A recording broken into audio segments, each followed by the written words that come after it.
لله رب العالمين والصلاة والسلام على سيد المرسلين وعلى آله الطيبين وأصحابه الطاهرين أما بعد فأعوذ بالله من الشيطان الرجيم بسم الله الرحمن الرحيم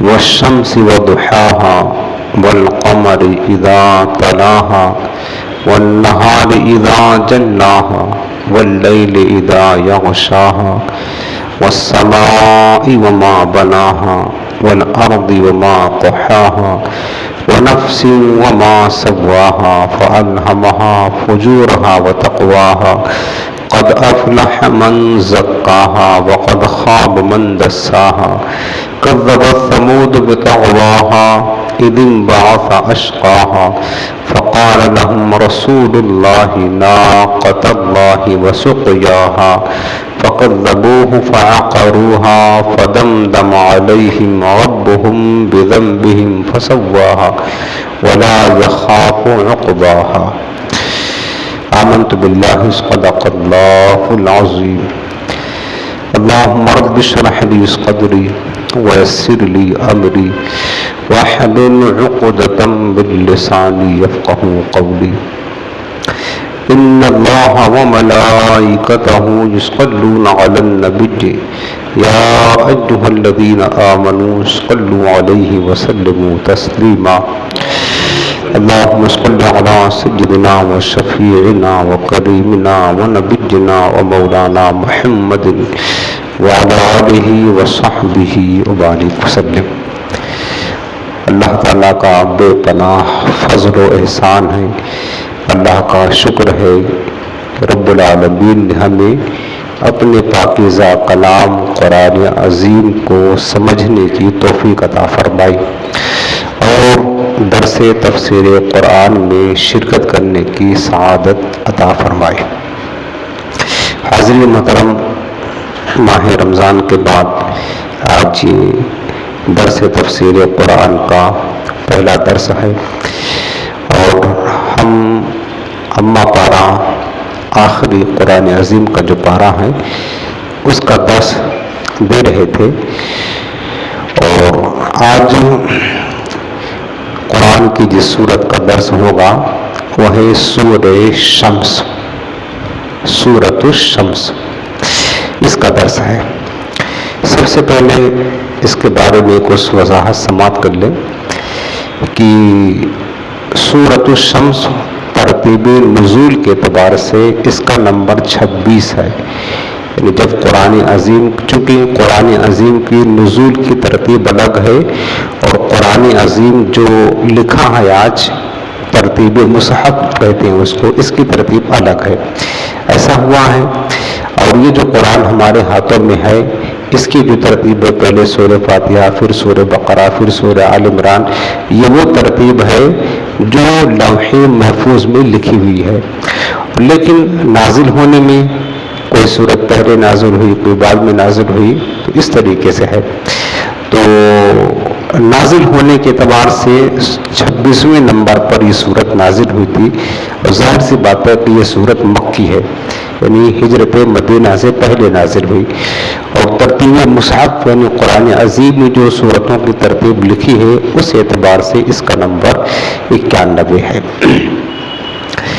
سورۃ الشمس، شمس کے معنی ہوتا ہے سورج، سورج کو شمس کہتے ہیں عربی میں۔ حدیث پاک میں ہے جامع ترمذی ابواب الصلاۃ، حضور نبی کریم صلی اللہ علیہ وسلم عشاء کی نماز میں والشمس وضحاها اور اس کے مشابہ صورتیں پڑھا کرتے تھے، یعنی سرکار سلام اس صورت کو عشاء کی نماز میں تلاوت فرمایا کرتے تھے۔ دوسرے حدیث پاک میں معجم الکبیر کی حضرت جابر بن سمرہ رضی اللہ عنہ فرماتے ہیں کہ حضور پنڈور صلی اللہ علیہ وسلم نے انہیں فجر کی نماز میں پڑھائی تو اس میں والشمس وضحاها اور والسماء والطارق کی تلاوت فرمائی ہے۔ اب یہ جو سورت ہے سورہ مکی ہے، سورۃ الشمس، تو اس میں کیا چیزیں بیان کی گئی، سورت کا خلاصہ کیا ہے، کن کن چیزوں پر اس میں بیان کیا گیا ہے؟ تو مفسرین فرماتے ہیں کہ اس سورت کا جو بنیادی مضمون ہے وہ یہ ہے کہ اس سورت میں لوگوں کو نیک اعمال کرنے کی ترغیب دینا اور گناہ کرنے سے ڈرانا، یہ باتیں بتائی گئی ہیں کہ لوگ نیک اعمال کریں، گناہوں سے بچے۔ اس کے علاوہ اس سورت کی ابتدا میں اللہ تعالیٰ نے کائنات کی بلند چیزوں کی قسم ذکر کی ہے، جیسے چاند کی، سورج کی، دن کی، رات کی۔ پھر فرمایا قسم ذکر کرنے کے بعد کہ جس نے اپنے نفس کو برائیوں سے پاک کر لیا وہ کامیاب ہو گیا، اور جس نے نفس کو گناہوں سے آلودہ کیا وہ ناکام ہو گیا۔ اللہ نے اس بات کی طرف توجہ دلائی ہے۔ اس کے علاوہ اس سورت کے آخر میں یہ بات بتائی گئی ہے کہ کفار مکہ کے سامنے اللہ تعالیٰ نے اپنے رسول، اپنے پیغمبر حضرت صالح علیہ السلام کی نافرمانی کرنے والوں کا انجام بیان فرمایا ہے، تاکہ اہل مکہ پر واضح ہو جائے کہ جس طرح حضرت صالح علیہ السلام کی نافرمانی کرنے کی وجہ سے وہ ہلاک کر دیے گئے، اسی طرح سید المرسلین امام الانبیاء صلی اللہ علیہ وسلم کی نافرمانی کرنے کی وجہ سے انہیں بھی ہلاک کیا جا سکتا ہے، یہ بات بتائی گئی ہے۔ یہ اس صورت کا جو ہے نا مضمون اور خلاصہ ہے۔ اب ہم اس کا ترجمہ شروع کرتے ہیں۔ فرمائیں کہ سب سے پہلی آیت ہے والشمس وضحاها۔ واو میں نے آپ کو کئی بار بتایا ہے کہ قسم کے لیے آتا ہے، تو اب معنی ہوا کہ والشمس سے سورج کی قسم، وضحاها اور اس کی روشنی کی قسم۔ اللہ تعالیٰ نے سورج کی اور سورج کی روشنی کی قسم ذکر فرمائی ہے۔ فرمایا کہ والشمس سے اور سورج کی قسم، وضحا، ضحا کہتے ہیں روشنی کو، اور سورج کی روشنی کی قسم، والقمر، اور قمر کہتے ہیں چاند کو، والقمر اذا تلاہا، اور چاند کی قسم جب اس کے پیچھے آئے، یعنی چاند کب نکلتا ہے؟ جب سورج ڈوب جاتا ہے، سورج کے چھپنے کے بعد چاند کا ظہور ہوتا ہے، چاند نکلتا ہے۔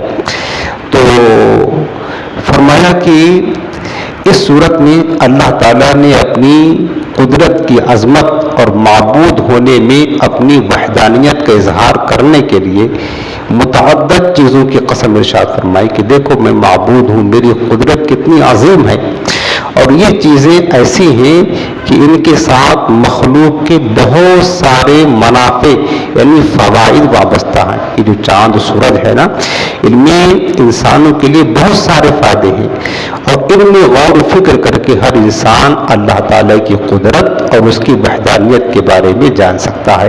جب دیکھتا ہے بندہ یہ سورج اتنا بڑا ہے، سارا دن گھومتا ہے، اور اس کی عظیم قدرت تو یہ ہے کہ اس سورج کو اللہ نے جب سے بنایا ہے روزانہ اپنے وقت کے مطابق نکلتا ہے، ڈوبتا ہے، کبھی آگے پیچھے نہیں ہوتا ہے، اور نہ ایک لمحہ رکتا ہے، چلتا ہی رہتا ہے۔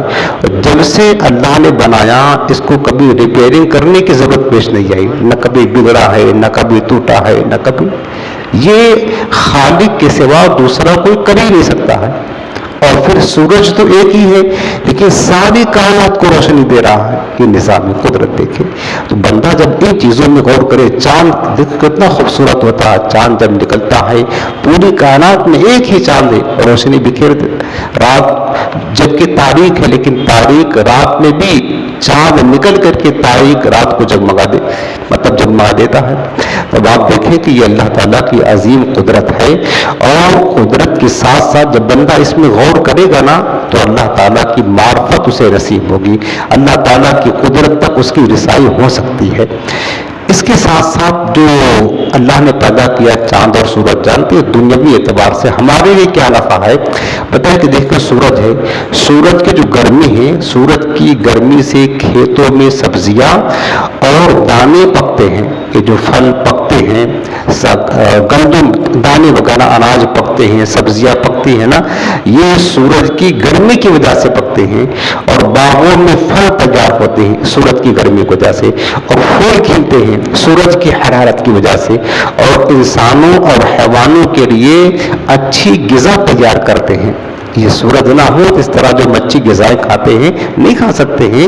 غذا سورج سے پکتی ہے اور اس میں جو ذائقہ ہوتا ہے نا، جیسے کوئی بھی پھل آپ فروٹ دیکھیں تو وہ جو پکتا ہے وہ سورج کی برکت سے، لیکن اس میں ذائقہ یہ چاند کی کرنوں سے آتا ہے۔ یہ بات سمجھنے کی بات ہے، چاند بھی اگر نہ نکلے تو پک تو جائیں پھل لیکن وہ ذائقہ دار مزیدار نہ ہو۔ مثلاً آم ہے، سیب ہے، سنترا ہے، یہ جو کچھ ہے نا یہ پکتے ہیں، سورج اس کو پکاتا ہے، لیکن اس کے اندر جو ذائقہ آتا ہے، لذت اور پیٹ، یہ چاند کی کرنوں سے اس میں پیدا ہوتا ہے۔ تو یہ سب نظام قدرت الہی ہے۔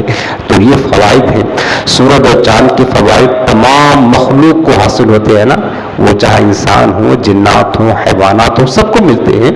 یہ اس بات کی دلیل ہے کہ ان دونوں کا خالق ایک ہی ہے، چونکہ اس کے جو منافع ہیں، فوائد ہیں نا، یہ ساری مخلوق کو، انسان، جنات اور حیوان، چرند پرند، سب کو، تو اس بات کی دلیل ہے کہ ان دونوں کا خالق واحد ہے، یعنی ایک ہے۔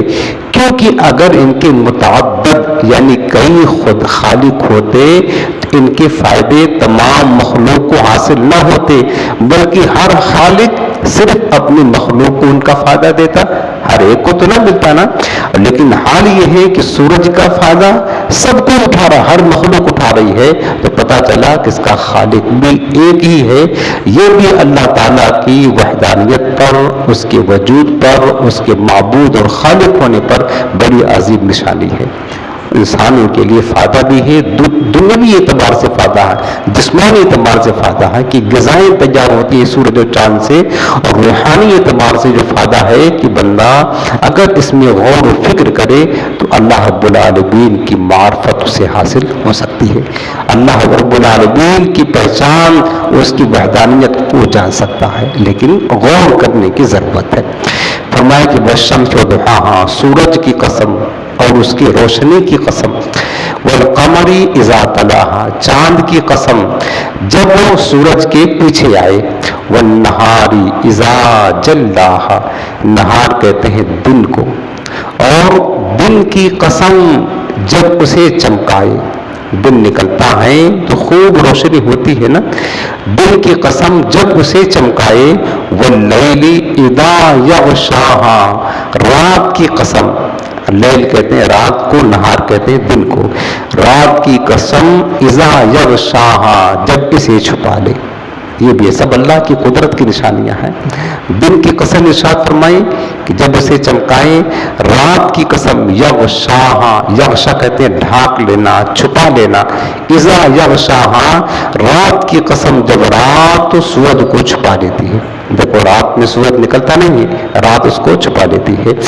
اب آپ دیکھیں کہ دن کی قسم، رات کی قسم، دن کی قسم جو سورج کو خوب واضح کرے، کیونکہ دن سورج کے نور کا نام ہے۔ دن کیا ہے؟ سورج نکلتا ہے تو جو روشنیاں اور کرنیں نکلتی ہیں نا، اسی کا نام تو دن ہے۔ تو دن سورج کے نور کا نام ہے، تو جتنا دن زیادہ روشن ہوگا اتنا ہی سورج کا ظہور زیادہ ہوگا۔ یہی معنی ہے کہ دن کی قسم جب وہ دنیا کو یا زمین کو روشن کر دے، جب تک کہ سورج نکلتا نہیں ہے تب تک کہ اندھیرا رہتا ہے، زمین اندھیرے میں رہتی ہے، کائنات اندھیرے میں رہتی ہے، لیکن جیسے ہی سورج نکلتا ہے تو اس کی کرنیں ہر ایک کو چمکا دیتی ہیں، جو نظر نہیں آتا ہے سورج نکلنے کے بعد وہ چیزیں نظر آنے لگتی ہیں۔ اور رات کی تاریکی کو بھی یہ سورج کیا کرتا ہے؟ دن دور کر دیتا ہے۔ رات کی قسم جب وہ سورج کو چھپائے اور آسمان کے کنارے ظلمت و تاریکی سے بھر جائے، جب رات آتی ہے سورج چھپ جاتا ہے، پھر کیا ہوتا ہے؟ ہر طرف آسمان کے کناروں میں ہر طرف جو ہے نا تاریکی اور ظلمت ہوتی ہے۔ یا رات کی قسم جب رات دنیا کو چھپائے، رات پردہ ہے، وہ دنیا کو چھپا دیتی ہے، اپنے اندر ڈھانپ لیتی ہے۔ تب آپ دیکھ لیں کہ یہ ایسی عظیم قدرت کی، رب العالمین کی قدرت کی نشانیاں ہیں دن اور رات، کہ بندہ اس میں غور کرے گا تو اللہ تعالیٰ کی قدرت کو پہنچ جائے گا۔ تفسیر ابن کثیر میں ہے کہ دیکھیں جب رات آتی ہے تو اللہ تعالیٰ فرماتا ہے کہ میری عظیم مخلوق یعنی رات نے میرے بندوں کو چھپا دیا. ٹھیک ہے, لوگ رات سے ڈرتے ہیں کہ اندھیرا ہو جائے گا ہم چھپ جائیں گے, حالانکہ اس رات کی پیدا کرنے والی ذات اس بات کی زیادہ حقدار ہے کہ اس سے ڈرا جائے. لوگ رات سے نہ ڈریں بلکہ رات پیدا کرنے والے رب سے ڈرے, چاہیے کہ اس سے ڈرا کرے. تو دن کا فائدہ یہ ہے کہ دن میں جب خوب روشنی پھیل جاتی ہے تو انسان اور حیوان سب اپنے معاش اور روزی روٹی کے حصول کے لیے نکل جاتے ہیں. اللہ نے دن بنایا ہے نا, دن بنایا ہے کہ دن نکلتا ہے, روشنی واضح ہوتی ہے تو لوگ کیا کرتے ہیں, اپنی روزی روٹی کے لیے ذریعے معاش کے حصول کے لیے نکلتے ہیں اور جد و جہد کرتے ہیں. اور رات کا فائدہ کیا ہے, رات کا فائدہ یہ ہے کہ دن میں کی ہوئی جد و جہد اور محنت و مشقت سے انسان کا جسم تھک جاتا ہے. جب تھک جاتا ہے تو اللہ نے رات بنا دی کہ رات کی نیند اس تھکاوٹ کو اتار دیتی ہے. سبحان اللہ, کتنا عظیم اللہ تعالیٰ کے نظام ہے یار. بندہ دن بھر کام, ہم بھی تو کام ہی کرتے ہیں اپنے, تھک جاتے ہیں, لیکن رات میں جب سو جاتے ہیں صبح وقت فریش رہتے ہیں, دن بھر کی تھکاوٹ دور ہو جاتی ہے. تو رات اللہ نے بنائی ہے, اس لیے تو رات بنائی ہے تاکہ ہمارے جسم کو راحت ملے, سکون ملے اور جو تھکاوٹ ہے وہ دور ہو جائے. اب آپ دیکھ لیں کہ دیکھیں یہ ساری چیزیں ہیں نا, ابھی آپ نے دیکھا کہ سورج اور چاند ہے, دن اور رات ہے, یہ سب اللہ کی مخلوق ہے. پیدا اللہ نے کیا, مخلوق اللہ کی ہے, لیکن اللہ تعالیٰ کو ان چیزوں سے کوئی فائدہ نہیں ہے. اللہ کو کوئی نفع نہیں کہ اللہ تعالیٰ ان چیزوں سے بے نیاز ہے. اللہ نے ان تمام چیزوں کو ہمارے نفع کے لیے پیدا کیا ہوا ہے. رب کی پیدا رب نے کیا ہے, لیکن نفع کون اٹھاتا ہے, نفع ہم اٹھاتے ہیں. دن کا فائدہ ہمیں ملتا ہے, رات کا فائدہ ہمیں ملتا ہے, سورج کا فائدہ ہمیں ملتا ہے, چاند کا فائدہ سب ہمیں ملتا ہے. یہاں تک کہ جو 4 چیزیں بیان ہوئی, دن, سورج اور چاند, رات اور دن, یہ سب در حقیقت سورج کے 4 اوصاف ہیں. کیونکہ سورج کے وجود سے ہی دن ہوتا ہے, روشنی خوب واضح ہو جاتی ہے, اور سورج کے غروب ہونے سے ہی رات ہوتی ہے, اور اس کے بعد چاند نکل آتا ہے. اور جو شخص سورج میں تھوڑا سا بھی غور کرے اور دل کی آنکھ سے اس کی تخلیق کا مشاہدہ کرے تو وہ اس کے خالق کو اور اس کی عظمت کو ضرور جان لے گا. اس کے بعد اگلی آیت ہے, فرمایا والسماء وما بناہا, آسمان کی قسم اور اس کے بنانے والے رب کی قسم. آسمان کی بھی قسم اور اس کے بنانے والے کی قسم. فرمایا والارض وما طحاہا, زمین کی قسم اور اس کے پھیلانے والے کی قسم. زمین کو جس نے پھیلایا ہے وہ رب ہے, خالق ہے نا. تو زمین کی قسم اور زمین کے پھیلانے والے رب اور خالق کی قسم. آسمان کی اور اس کی قسم جس نے اسے انتہائی بلند بنایا آسمان کو, اور اس آسمان کو بنانے والا جو اللہ تعالیٰ ہے اس کی قسم. اور زمین کی قسم اور اس کی قسم جس نے اس زمین کو پانی پر پھیلایا تاکہ زمین پر جو موجود جانداروں کے لیے اس پر زندگی گزارنا ممکن ہو جائے. سورہ نازعات میں ہے کہ والارض بعد ذلک دحاہا, یعنی زمین اس کے بعد زمین کو اللہ نے پھیلایا, یعنی زمین کا مادہ اور نمونہ پہلے بنایا, پھر آسمانوں کو بنایا اور ان کو ہموار کیا, اس کے بعد زمین کو پھیلایا. دیکھو زمین کے بارے میں جو اس کی تخلیق ہے نا حقیقی, اس کی تھیوری یہ ہے کہ اللہ رب العالمین نے پہلے پانی ہی پانی تھا. اس زمین جب نہ تھی تو پانی ہی پانی تھا, حتیٰ کہ وقان عرش وذل ماء, اللہ رب العالمین کا عرش بھی پانی پر تھا. جب اللہ رب العالمین نے زمین بنایا نا تو ایک مٹی کا ایک ٹکڑا, جو جس طریقے سے آٹا گوندتے ہیں تو لوئی بناتے ہیں روٹی پکانے کے لیے, یہ سمجھ لیں آپ کہ ایک لوئی کی طرح اللہ نے اس پانی پر رکھ دیا. یہ زمین کی اصل ہے, بنیاد ہے. اس پانی پر رکھ دیا تو اب اس کو پھیلایا نہیں بلکہ پانی پر رکھ دیا. اس کے بعد تو زمین کی تخلیق پہلے ہوئی, اس کی پیدائش پہلے ہوئی. اب اللہ تعالیٰ نے آسمان کو بنایا, یعنی ابھی زمین کو پھیلانے صرف زمین کا مادہ جو ہے نا اصل اس کو بنایا اور بنا کر کے رکھ دیا. اس کے بعد آسمان کو بنایا, ساتوں آسمان کو بنا کر کے اس کو ہموار کیا. پھر اس کے بعد والارض بعد ذلک دحاہا, اس کے بعد پھر اس زمین کو پھیلایا. اللہ تعالیٰ نے اس زمین کو پھیلایا.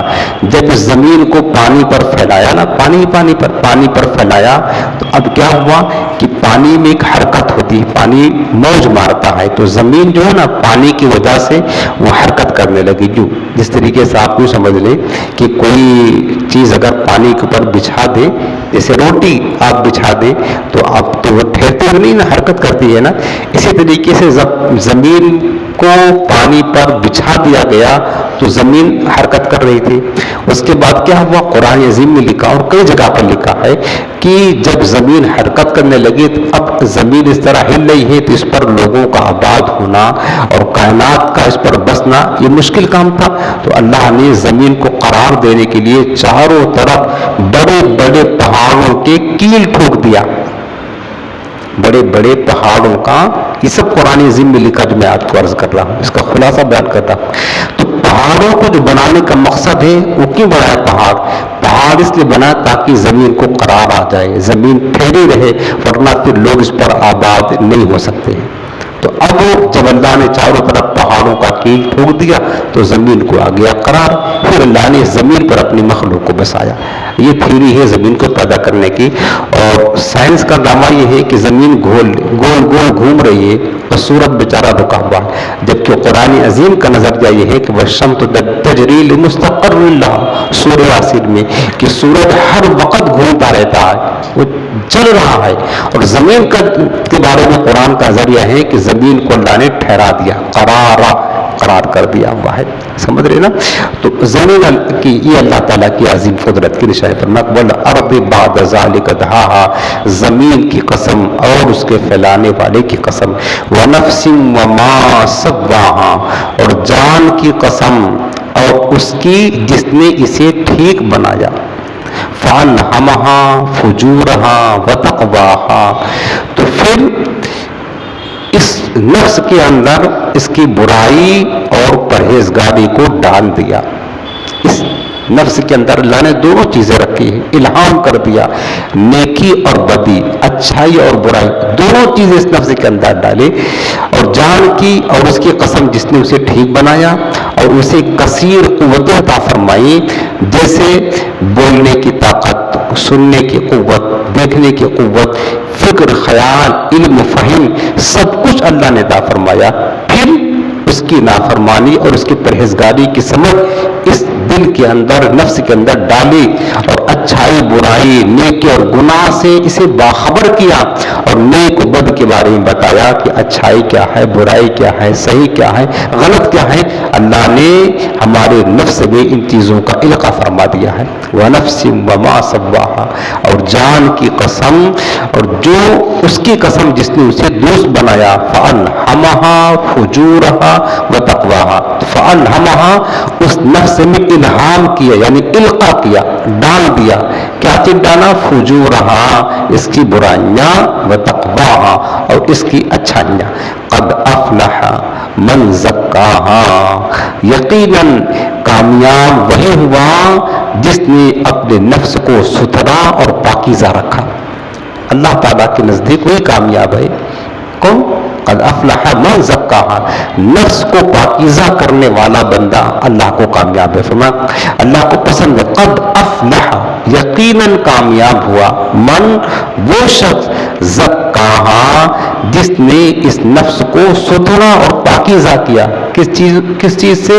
گناہوں کی آلودگیوں سے, گناہوں سے, برائیوں سے, نافرمانیوں سے, لذتوں سے, شہوتوں سے, ان تمام چیزوں سے اپنے نفس کو پاکیزہ رکھا. وہی اللہ فرماتا کامیاب ہوا. وقد خاب من دساها, اور ناکام و نامراد ہوا وہ شخص جس نے اس نفس کو معصیت، نافرمانی اور گناہ میں جو ہے نا چھپایا، گناہوں میں لگایا، برائیوں میں لگایا، اللہ تعالیٰ فرماتا کہ وہ ناکام اور نامراد ہے۔ تو اللہ تعالیٰ کی چند چیزوں کی قسمیں ذکر کر کے فرمایا کہ بے شک جس نے اپنے نفس کو برائیوں سے پاک کر لیا وہ کامیاب ہو گیا، اور جس نے اپنے نفس کو گناہوں سے چھپا دیا یعنی گناہوں سے آلودہ کیا وہ ناکام ہو گیا۔ اس سے معلوم ہوا کہ اپنے نفس کو برائیوں سے پاک کرنا کامیابی حاصل کرنے کا ذریعہ ہے، اور اپنے نفس کو گناہوں میں چھپا دینا یعنی گناہوں میں لگا دینا یہ ناکامی کا سبب ہے۔ اور نفس برائیوں سے اسی وقت پاک ہو سکتا ہے جب اللہ تعالیٰ اور اس کے حبیب کی اطاعت کی جائے۔ وَمَن يُطِعِ اللَّهَ وَرَسُولَهُ فَقَدْ فَازَ فَوْزًا عَظِيمًا۔ اللہ پاک نے فرمایا کہ جو شخص اللہ اس کے رسول کی اطاعت کرتا ہے وہی بڑی کامیابی کو پہنچ جاتا ہے۔ تو نفس کو پاک رکھنے کا ہمیں حکم دیا ہے، نفس کو برائیوں سے بچانے کا حکم دیا ہے، یہی بندہ اللہ کو پسندیدہ ہے۔ اب اس کے بعد جو اگلی والی آیت آ رہی ہے، ان آیات میں آگے قوم سمود کا ذکر کیا اللہ نے۔ حضرت صالح علیہ السلام پیغمبر تھے اللہ کے، اور ان کی قوم کو قوم سمود کہا جاتا ہے۔ ان پر جو عذاب آیا کس وجہ سے آیا یہ بات بتائی جا رہی ہے۔ فرمایا کہ کذبت سمود بطغواہا، کذبت کہتے ہیں جھٹلایا۔ قوم سمود نے اپنی سرکشی سے اپنے پیغمبر حضرت صالح علیہ السلام کو جھٹلایا۔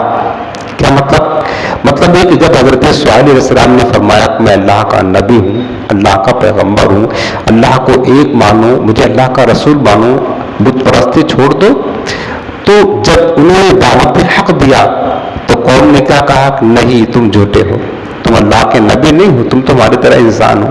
ان کی باتوں کو اور ان کو جھٹلایا۔ تو اللہ نے فرمایا کہ کذبت سمود بطغواہا، قوم سمود نے اپنی سرکشی سے جھٹلایا۔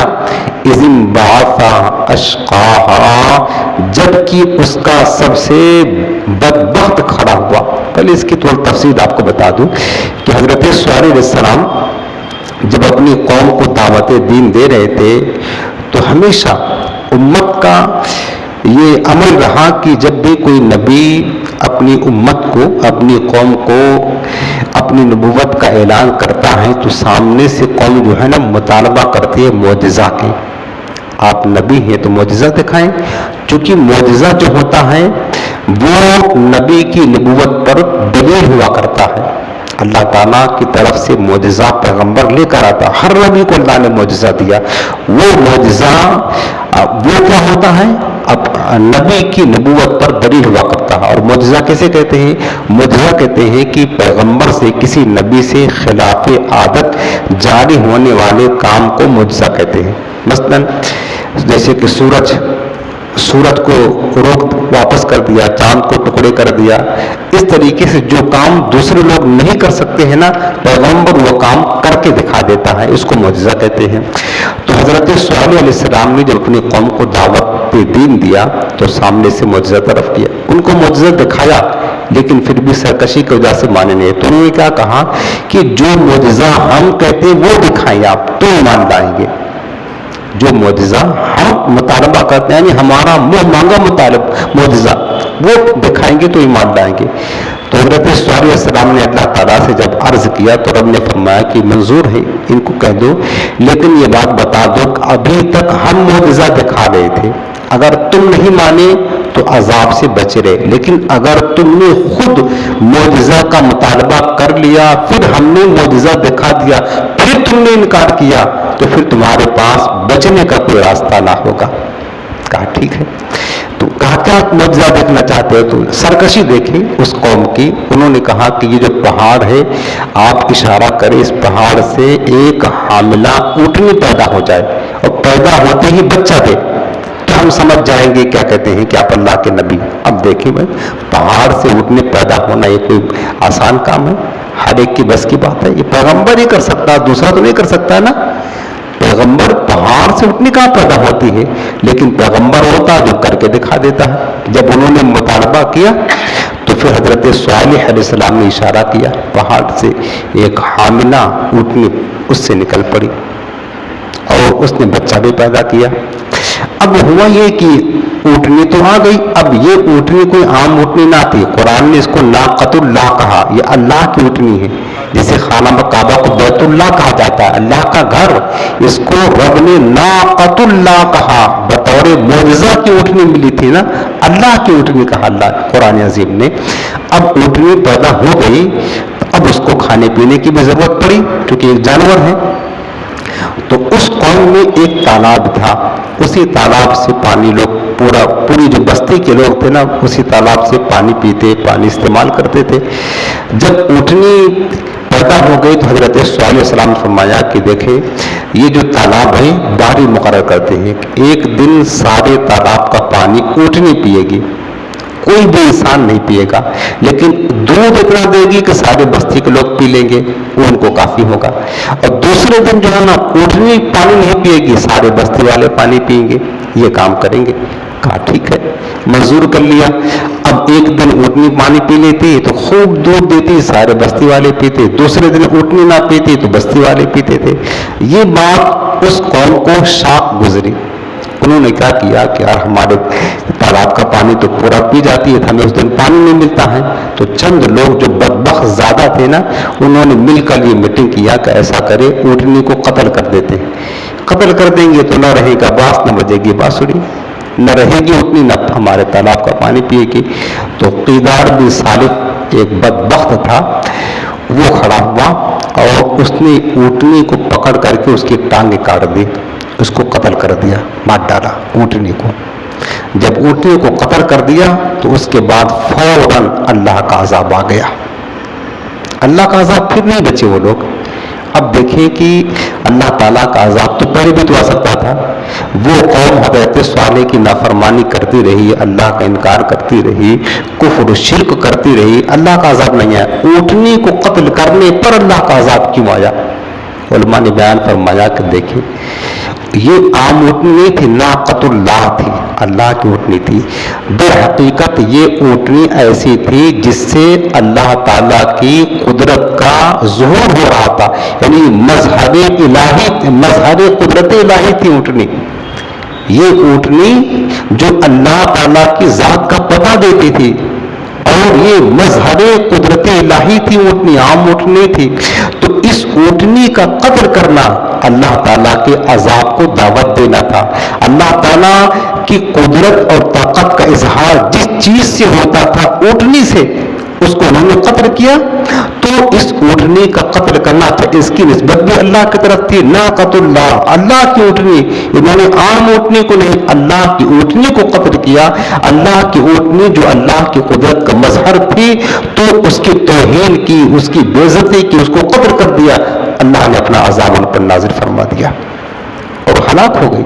اب یہاں سے بات سمجھنے سی ہے کہ جب ایک جانور ہو کر جو اللہ تعالیٰ کی قدرت کا، وجود کا، معرفت کا مظہر ہو، جس سے اللہ تعالیٰ کی شان ظاہر ہوتی ہے، اگر لوگ اس کی توہین کریں تو اللہ تعالیٰ کی غیرت گوارا نہیں کرتی ہے، اللہ عذاب بھیج دیتا ہے۔ تو جو ایک بندے مومن، اللہ کا ولی، وہ تو جانور سے کہیں زیادہ اللہ رب العالمین کی قدرت اور وجود کا مظہر ہوتا ہے، اللہ کی شان کا مظہر ہوتا ہے۔ اگر لوگ اس کی بے ادبی کرے، اللہ کے ولی کی توہین کرے، اس کی گستاخی کرے، تو بتاؤ پھر کس طرح ان پر اللہ کا قہر اور عذاب نازل ہوگا؟ تو اللہ تعالیٰ کی غیرت کو کیسے برداشت ہوگا؟ اس لیے فرمایا جو میرے کسی ولی سے دشمنی کرتا، من عاد لی ولی فقد آذنت بالحرب، حدیث قدسی میں رب نے فرمایا جو میرے کسی ولی سے دشمنی کرتا ہے میں اس سے جنگ کا اعلان کرتا ہوں۔ کیوں؟ چونکہ اللہ کے اولیاء اللہ کی شان کے مظہر ہوا کرتے ہیں، ان سے اللہ کی شان کا ظہور ہوتا ہے، اللہ کے وجود کا پتہ چلتا ہے۔ بھائی آج ہم مسلمان ہیں، یہ قرآن جو پڑھ رہے ہیں، 1400 برس پہلے یہ قرآن مکہ اور مدینہ میں نازل ہوا۔ ہم نہ مکہ میں رہتے ہیں نہ مدینہ میں رہتے ہیں، اور نہ 1400 برس پہلے کے ہم لوگ ہیں، ہم تو 14 صدی بعد۔ یہ قرآن ہمارے پاس کیسے آ گیا؟ کہاں سے آیا؟ بولے کون لے کر آیا؟ تو یہی اللہ کے اولیاء لے کر آئے، یہی اللہ کے اولیاء لے کر آئے، جن سے اللہ تعالیٰ کے شان کا ظہور ہوا کرتا ہے۔ ہے نا. تو ان کی توہین کرنا بھی اللہ کی قہر، غضب اور عذاب کو دعوت دینا ہے. تو اب دیکھیں کہ اس اونٹنے کی وجہ سے ان لوگوں نے کیا کہ ان لوگوں پر اللہ کا عذاب آ گیا اور ساری بستی کو تباہ و برباد کر دیا گیا. اب یہاں پر یہ جو بات بتائی جا رہی ہے نا، یہ اہل مکہ کو بتایا جا رہا کہ اہل مکہ کان کھول کر کے سن لو. جب حضرت صلی اللہ علیہ وسلم کی قوم نے پیغمبر کی نافرمانی کی اور اسے نسبت رکھنے والی اونٹنی کی نافرمانی کی تو ان پر اللہ کا عذاب نازل ہو گیا. اگر تم بھی میرے محبوب کی نافرمانی کرو گے، ان کی توہین کرو گے تو تم پر بھی اللہ کا عذاب نازل ہو سکتا ہے. یہ انہیں سمجھایا جا رہا ہے. کس کو؟ اہل مکہ کو، چونکہ یہ آیت مکی ہے. اب اس کا ترجمہ سن لیں. فرمایا کہ کذبت ثمود بطغواہا، کہ قوم ثمود نے اپنی سرکشی سے اپنے پیغمبر کو جھٹلایا. اذ انبعث اشقاہا، جب ان میں سب سے بڑا بدبخت کھڑا ہوا. فقال لهم رسول اللہ ناقۃ اللہ وسقیاہا، تو اللہ کے رسول نے ان سے کہا کہ یہ تو اللہ کی اونٹنی ہے، اس سے بچو. سمجھایا پیغمبر نے، حضرت صالح علیہ السلام نے انہیں سمجھایا. ناقۃ اللہ، ارے ظالموں کیا کرنے جا رہے ہو، تم قتل کرو گے، یہ اللہ کی اونٹنی ہے. نہ اللہ کی اونٹنی کی توہین کرنے سے، قتل کرنے سے بچو. وسقیاہا، اور اس کے پانی پینے کی باری جو ہے نا اس دن سے بچو، اس کا حق نہ مارو. فکذبوہ، پھر بھی ان ظالموں نے حضرت صالح کو جھٹلا دیا. فعقروہا، اور اس اونٹنے کی کوچے یعنی ٹانگیں انہوں نے کاٹ دی. فدمدم علیہم ربہم بذنبہم، تو ان پر ان کے رب نے ان کے گناہوں کے سبب تباہی ڈال کر فسواہا، اس بستی کو برابر کر دیا، صاف ختم کر دیا، پوری بستی کو ہلاک کر دیا گیا. ولا یخاف عقباہا، اور اس کے پیچھا کرنے کا اسے خوف نہیں ہے. یعنی اب جو ہے نا ایسا نہیں ہے اللہ نے ہلاک کر دیا تو معاذ اللہ ہلاک کرنے کے بعد پھر اس کو کوئی خوف ہو، اس کو کوئی نقصان ہو، ایسا نہیں ہے. ولا یخاف عقباہا، اور اس کے پیچھا کرنے کا اسے خوف نہیں ہے. تفسیر ابن کثیر میں ہے کہ حضرت عمار بن یاسر رضی اللہ تعالیٰ عنہ سے روایت ہے کہ رسول اللہ صلی اللہ علیہ وسلم نے حضرت علی سے فرمایا تھا کہ علی، پتہ ہے کیا تمہیں معلوم ہے کہ سب سے بڑے بدبخت کے بارے میں؟ کون ہے سب سے بڑا بدبخت؟ آپ نے عرض کی یا رسول اللہ آپ بتائیں. میرے آقا کریم نے فرمایا کہ 2 آدمی بہت زیادہ بدبخت ہیں. 2 آدمی، ایک وہ جس نے حضرت صالح علیہ السلام کی اونٹنی کو قتل کیا تھا، اور دوسرا وہ علی جو تمہارے گردن پر، تمہارے کنپٹی پر کھنجر مارے گا حتیٰ کہ تمہاری داڑھی خون سے لال ہو جائے گی. وہ قوم میں سب سے بڑا بدبخت ہوگا. سرکار نے پہلے حضرت علی کی شہادت کی بشارت دے دی، اور حضرت علی پر جب خنجر چلا نا تو کہنے لگے کہ دیکھو ہماری داڑھی لال ہوئی کہ نہیں. جب ان کے بیٹے نے بتایا کہ ہاں حضور داڑھی تو سرخ ہو گئی، فرمایا فزت برب الکعبہ، رب کعبہ کی قسم میں کامیاب ہو گیا. جو میرے آقا نے فرمایا تھا مجھے وہ ہو گیا. تو بتایا کہ 2 آدمی بدبخت ہیں، ایک حضرت صالح علیہ السلام کی اونٹنی کا قاتل، اور دوسرا وہ جو علی تمہاری اس جگہ پر خنجر مارے گا، تمہاری داڑھی خون سے سرخ ہو جائے گی. تو یہ تھا، یہ سورت جو تھی سورہ والشمس کی تفسیر مکمل ہوئی. اللہ تعالیٰ اس سورت کی بلکہ پورے قرآن عظیم کی برکتوں سے ہمیں مالا مال فرمائے، اور قرآن عظیم سمجھنے اور سمجھانے کا شوق و جذبہ عطا فرمائے. آمین بجاہ النبی الکریم.